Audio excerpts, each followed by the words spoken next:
우리는 지금 새로운 시대에 살고 있습니다. 역사를 보면 여전히 낡은 시대이고 개혁되어야 하고 변화되어야 하지요. 우리 대한민국도 변화가 많이 필요합니다. 미국에서도 대통령 선거하는 거 보게 되면 변화, 이 체인지라고 하는 말을 많이 쓰는데 사람들은 항상 오늘에 만족할 수가 없습니다. 그리고 오늘이 항상 옳지 않습니다. 그래서 하나님의 공의와 하나님의 눈높이를 향해서 우리가 변화를 받아야 되지요. 그런데 영원한 새로움, 영원 불변하게 오르심은 예수님에게 있습니다. 그러므로 사실은 예수님이 오심으로 새 시대가 열린 것입니다. 새로운 시대가 오면 낡은 형식들과 제도들은 어떻게 됩니까? 대체됩니다.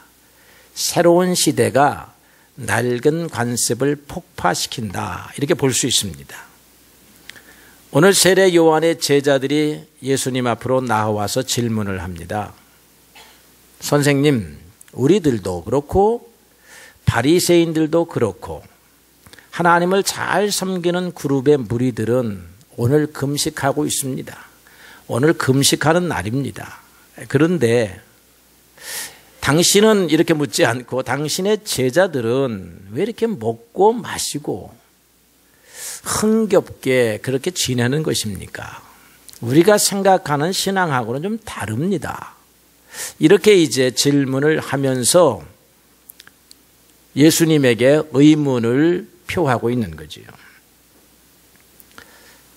금식에는 두 가지 종류가 있었습니다. 옛날 유대인들이 하는 금식은요, 하나는 공적으로 하는 금식입니다. 공식적으로. 이 공식적인 금식에는 온 나라, 온 백성들이 다 참여해야 됐습니다. 그때가 1년에 한 번 있는 속죄일이었습니다. 이 속죄일은 당연히 금식하는 거예요. 옛날에 우리들도 고난주간 맞이하면 성금요일 정도는 금식하자, 강제는 아니지만 그런 분위기가 있었습니다. 또 하나의 금식은 개인의 필요에 따른 금식입니다. 그러다 보니까 이 금식을 경쟁적으로 하는 경우가 발생하곤 했습니다. 신앙이 좋다라고 하는 표식으로 금식합니다. 그러다 보니까 이 바리새인들은 일주일에 2번 한 끼씩 금식해서 2회인지 아니면 이틀인지 불분명합니다만은 어쨌든 굉장히 일주일에 2번을 금식한다라고 하는 것은 굉장한 일이다, 이 말이죠. 그러면서 스스로 우리가 금식하여 하나님을 잘 섬기는 사람들이다, 이렇게 만족했다는 것이죠. 이런 사람들의 눈에 금식하지 않고 날마다 먹고 마시는 예수님과 예수님의 제자들은 비난의 대상일 뿐만 아니라 또 한 가지, 저것은 하나님으로부터 온 일이 아니다. 예수는 하나님으로부터 온 사람도 아니고 예수의 가르침은 하나님의 말씀에 기초한 것이 아니다. 이렇게 이제 분명하게 선을 그으려고 했던 것이지요. 그 사람들의 입장에서 보게 되면 이것은 가짜다, 이렇게 생각을 한 것입니다. 그때 예수님께서 새술은 새 부대에 담아야 한다. 생배 조각을 한 번도 써보지 아니한 조각천, 새 조각입니다. 새 조각은 오늘날에는 제가 옷감에 대해서 잘 모르지만 옛날에는 한 번 빨면 전부 다 줄어들었습니다. 그렇기 때문에 낡은 옷에다가 새 옷감을 갖다 붙여놓으면 새 옷감이 줄어들어 가지고 옷이 망가져요. 낡은 것에 어떻게 새 옷감, 생배 조각을 갖다 붙일 수 있겠느냐, 이런 비유를 드시면서 옛 시대가 지나고 새 시대가 도래했다라고 하는 것을 가르쳐 주고자 했습니다.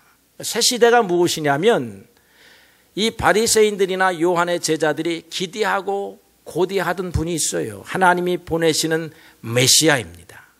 언젠가 하나님께서 메시아를 보내셔서 우리의 이 고단한 삶을 끝내어 주실 것이다.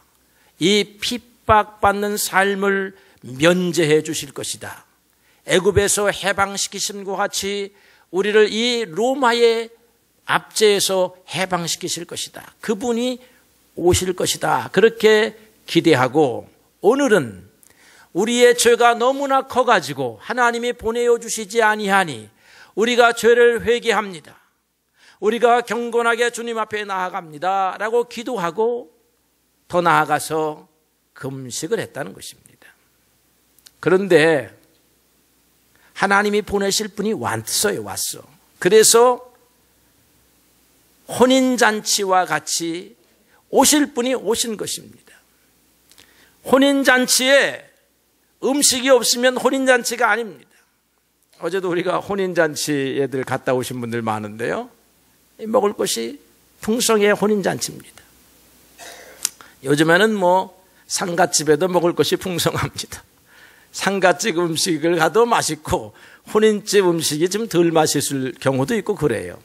한국 사람들은 먹는 거 좋아하고 우리 지헌교회 먹는 거 좋아하고 한국교회 먹지 아니하면 예배가 아닌 것 같고 그렇습니다.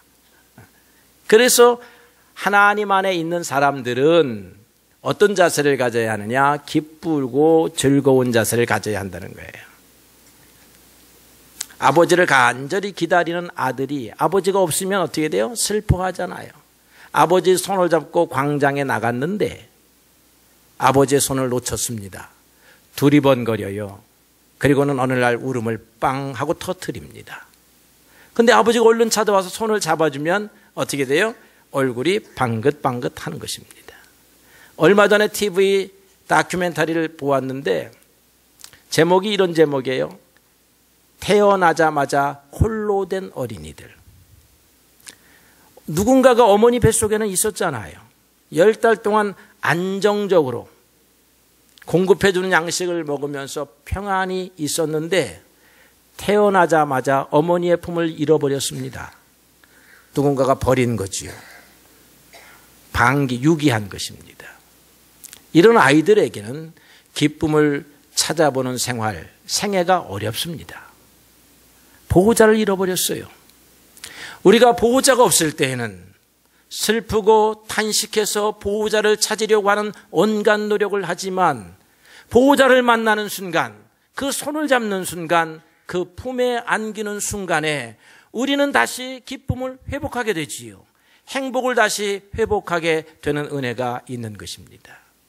지금 오늘 하나님의 아들, 그들이 기다리던 하나님의 아들이 오셔서 그들이 눈에 보이는 대로 다니시지만 이들은 하나님의 아들을 볼 줄 아는 눈이 없어요.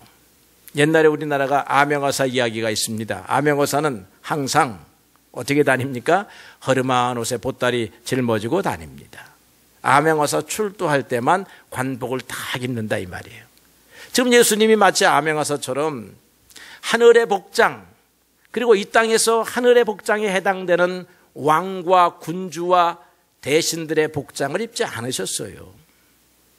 그런데 예수님을 믿음으로 바라보는 사람은 이분이 하나님의 아들이다 라고 그렇게 믿고 그 믿음 가운데서 병든 자가 치료받고 안진뱅이가 일어나고 소경이 눈을 뜨고 중풍병자가 치료받는 막 기쁨의 사건이 일어나는 것입니다. 하나님을 만나면 이런 사건이 일어나는데 오늘 예수님 만났더니 인생의 문제가 해결되는 거예요. 그럼 어떻게 해야 돼요? 잔치해야 되는 것입니다. 그 예수님은 잔치하시는 분이에요. 그래서 이 새 시대는 어떤 시대이냐 하면 신랑이 오셨기 때문에 슬픔과 탄식을 뒤로하고 이제 기쁨으로 잔치해야 하는 시대입니다. 오늘 여러분들에게 질문합니다. 여러분들은 예수님을 만나신 분들이십니까? 아니면 아직도 예수님을 기다리시는 분들입니까?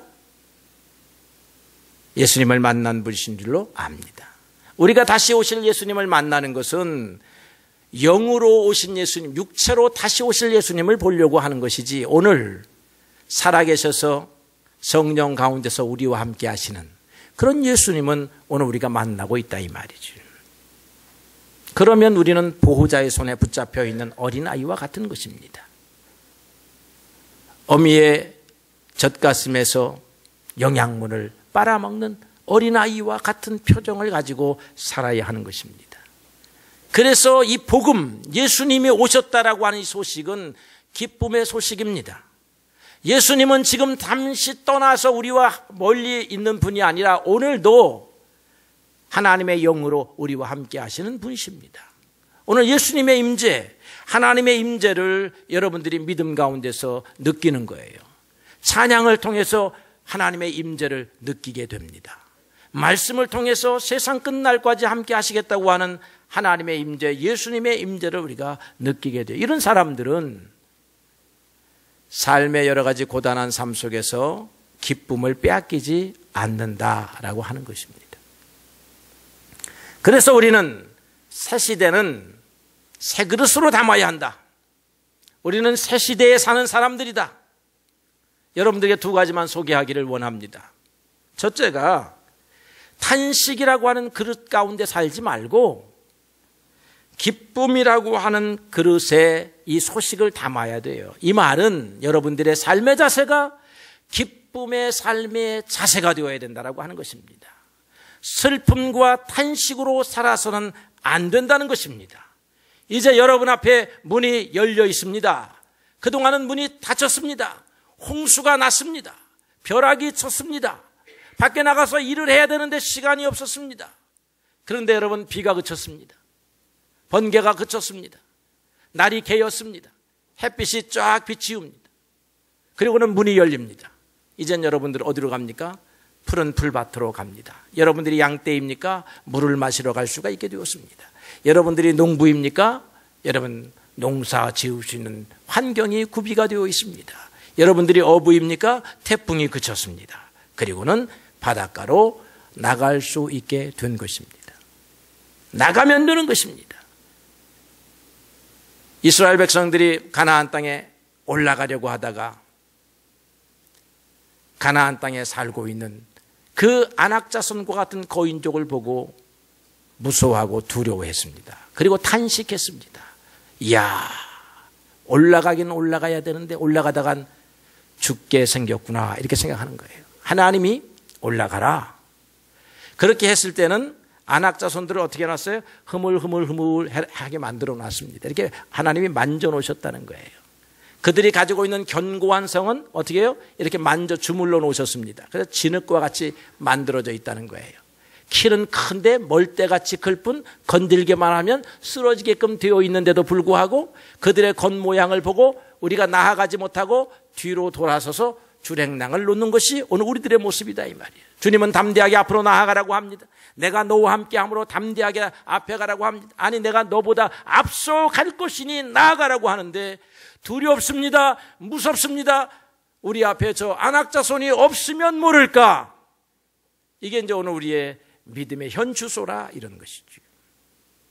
우리 앞에는 안악자손이 있습니다.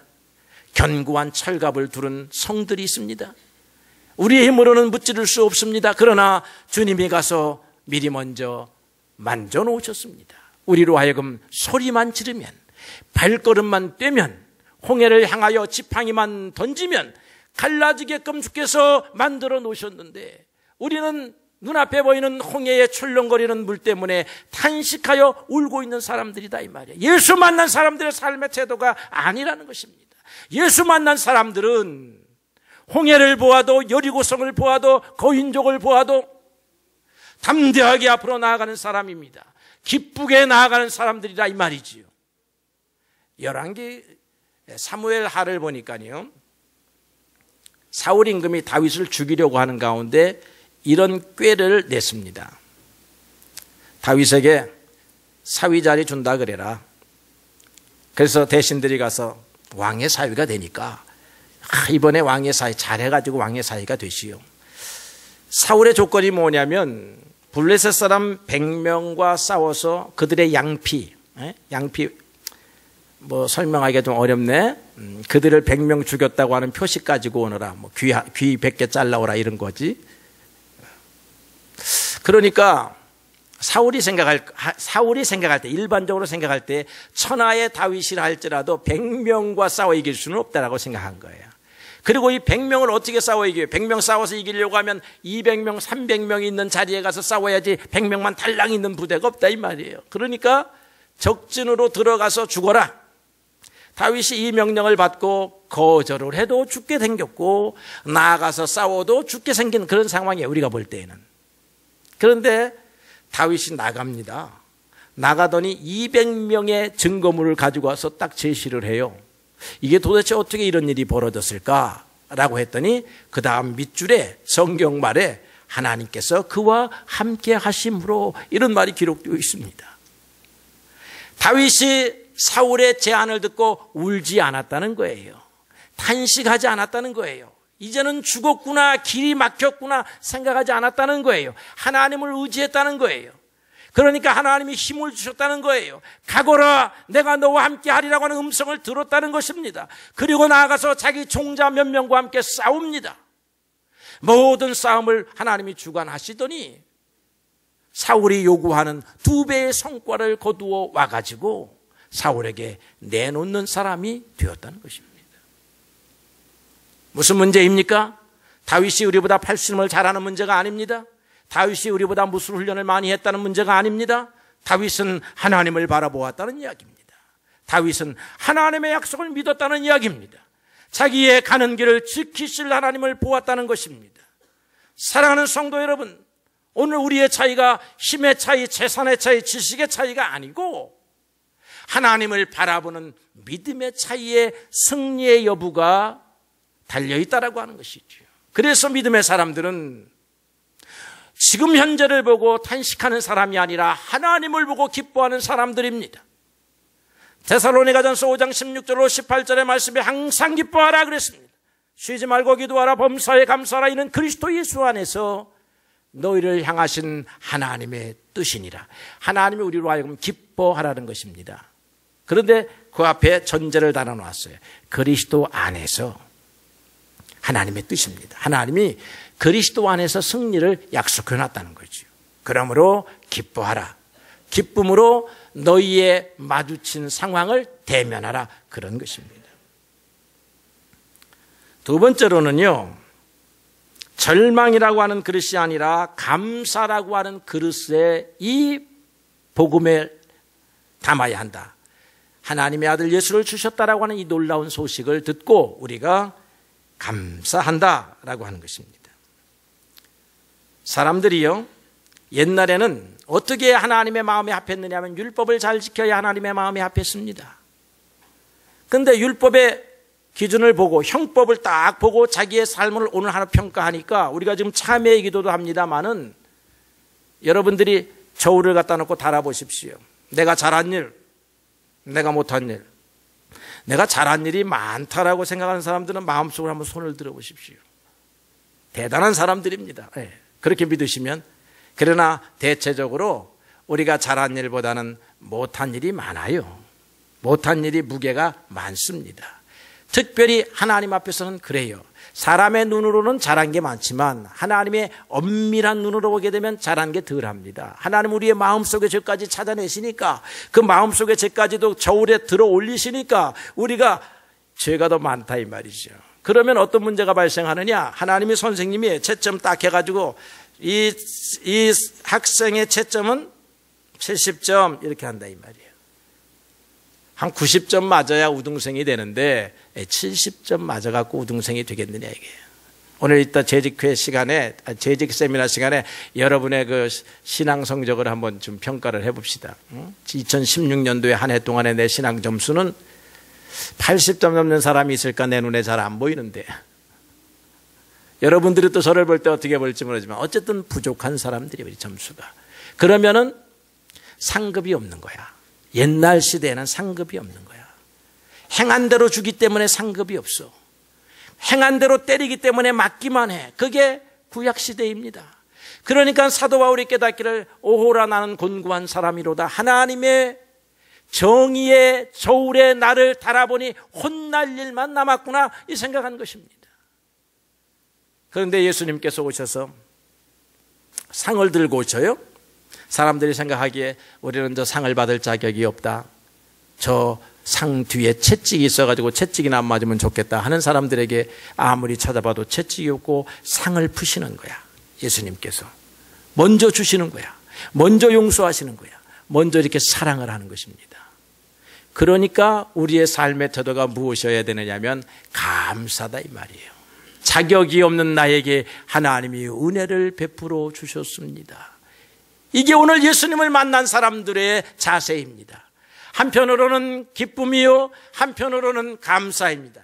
이것이 오늘 우리의 신앙의 양기둥입니다. 예수 만난 사람들의 양표식입니다. 하나님을 믿는 예수님을 만났다고 하는 표식을 내어보시오라고 하면 나는 지연교회 다니고 있습니다, 성경책 갖고 다닙니다가 아니라 여러분의 삶의 얼굴의 표정에 나타나 있는데 그 얼굴에 기쁨과 평안이 넘치고 그 말과 언어와 행실에 감사가 넘치는 사람들은 예수 만난 사람들이에요. 그렇지 않으면 다시 만나야 돼. 여러분 예수 만나신 분들입니까? 그러면 여러분 기뻐하십니까? 여러분 날마다 감사하며 사십니까? 어떤 사람이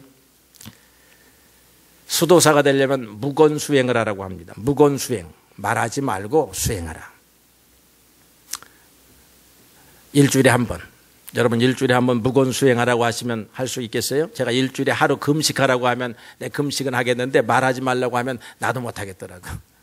왜? 말하면 불평, 불만, 원망, 비판, 시기 이런 말들이 나와. 좋은 말이 안 나와. 그러니까 어떤 사람이 이렇게 말합니다. 그러지 말고 금식보다 어려운 것이 말하지 않는 거니까 말은 하되 불평하지 않고 일주일에 한 번.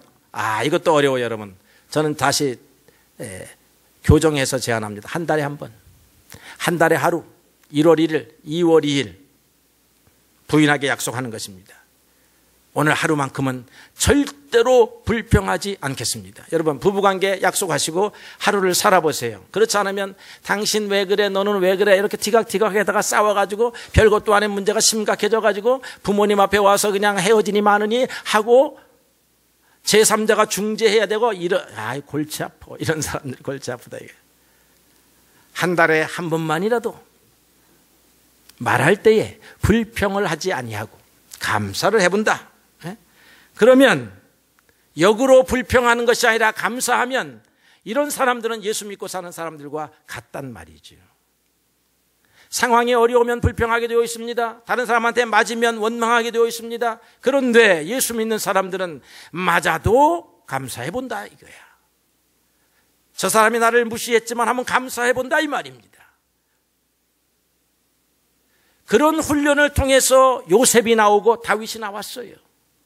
요셉과 다윗의 생애를 보게 되면 날마다 불평해야 하는 그런 상황 속에서 살았습니다. 원망해야 하는 상황 속에서 살았어요. 그러나 그들에게서 불평했다라고 하는 말이 없어요.